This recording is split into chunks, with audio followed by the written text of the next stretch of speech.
Hello students, this video is related to the English Literature class 7. We already has finished our full course. Now it's a time of revision, and I already has give you the full video of chapter 1 and 2 and the poems for the revision. Now in a short we will complete the others one. Chapter 3, it's a very beautiful chapter, is totally related to the nature, where the writer is describing about the beauty of the Ranikhets, and as a gift they are presenting the overall beauty. That's why the title of the chapter is Ranikhets Gifts. May you understand well. If you will find any problem regarding it, you can consult with me quickly by sending me a message and all. The practice 3 of in your workbook, when you will see like that, I never complete these things by own self. I told you to be complete these all exercises, worksheets yourself. Just try to read these stories, and we complete these all one quickly and simply way. Answers is already giving to you. I'm not explaining you much more in it. Just be try to be pause the things, and we checked your answers by in the same video, because I already has explained you all the grammar terms of this. So may you be concerned these all yourself. As the same you will see in the practice number 4.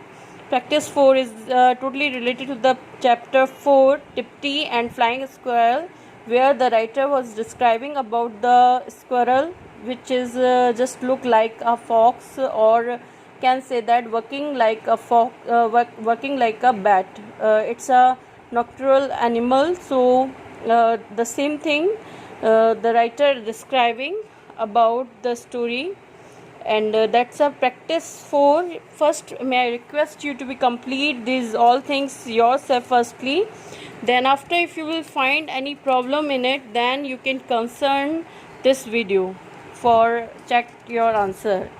The chapter number 5, where which is quite related to the stolen bacillus. It's also have a one small story, and really it's a very interesting story about the dinosaurs and all.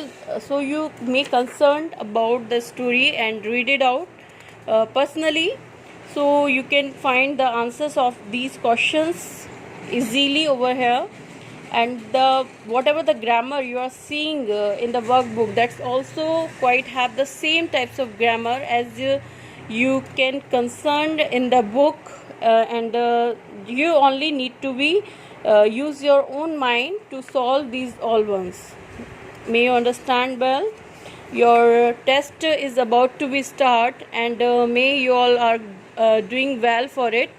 First test is quite just maybe tomorrow is on 12th you have a test of English literature, and you are you may learn all the terms of the chapter. Firstly, when you just provide you some guideline for it. When you are going to be prepared for the chapter, you just be read full chapter with explanations carefully. It's a one important, because if you have a knowledge of the chapter and have a story in your mind, then it will really more easy to you concern about the chapter. Okay, it will also help you to learn questions answer. So it's my request you, while you are going to learn the chapter, firstly read chapter carefully, and after reading it may concern all the words and words meaning and all. Then after you will prepare questions answers, and then you will concern grammar portion of the chapter. That's may you all will done it well properly. And first test of mine is quite related to the chapter 1. I'm not give you much more in the chapter first test of your online test, but may you all will learn all the ones you may concerned about it. And all the best. Just do well, and without any hesitation any just be suffocation. You just try to give your first test, online test, and I think so it will the best of yours. Thank you students, and all the best for your examination.